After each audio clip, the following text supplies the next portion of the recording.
A loaf of bread, one of life's simplest things. In 1919, it cost 1 mark in Germany. By 1923, it cost 200 billion marks. People carried wages in wheelbarrows. Children built kites from worthless banknotes. And by nightfall, entire fortunes evaporated. What happens when money, the thing that holds society together, dies? This is the forgotten story of when paper turned to dust and how it changed everything. The world after the Great War, Germany had just lost the First World War. Its cities were in ruins. The Treaty of Versailles demanded reparations, payments so large they seemed impossible. The government was broke, so it did what many governments still do when desperate. It printed money. At first, it worked. Salaries rose, debts shrank, hope returned. But inflation doesn't knock on the door.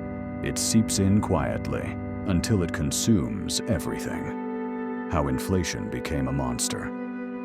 Imagine your money is ice. Every time the government prints more, the sun shines a little brighter. Slowly, your savings melt.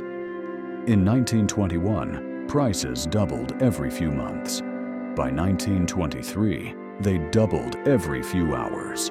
Workers demanded daily pay to buy food before prices rose again. Shops changed prices with chalk several times a day. A cup of coffee cost 5,000 marks in the morning, 8,000 by noon, 12,000 by evening. Foreign currencies became the new gold.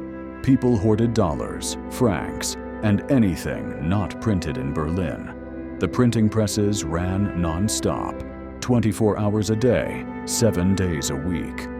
The Reichsbank used 300 paper mills and 150 printing companies just to feed the frenzy.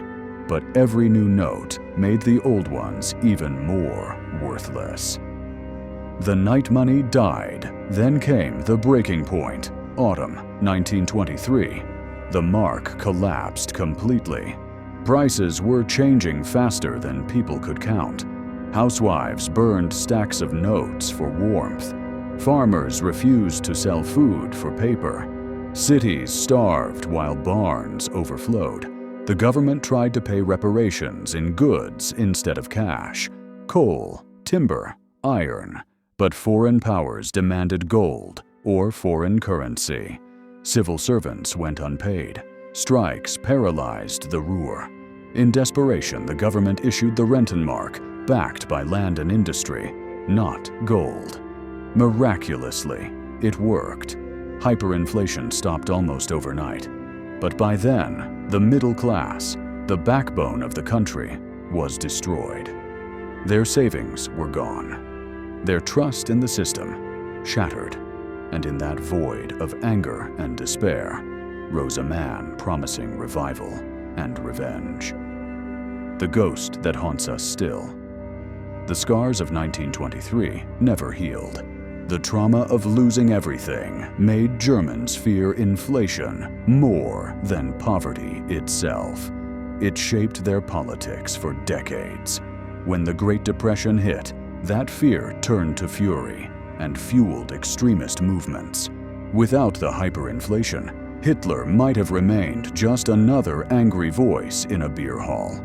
And the irony, the crisis that began with money printing to save the people ended by destroying the nation. When trust breaks, money is not paper. It's trust, a shared belief that tomorrow it will still have value. Once that belief dies, no amount of printing can bring it back. Weimar's fall wasn't just economic, it was psychological. The lesson: when money dies, so does stability, democracy, and hope. End of story. Narration. So, what would you do if one morning your money was suddenly worthless? Tell me in the comments. Would you trust your government to save you?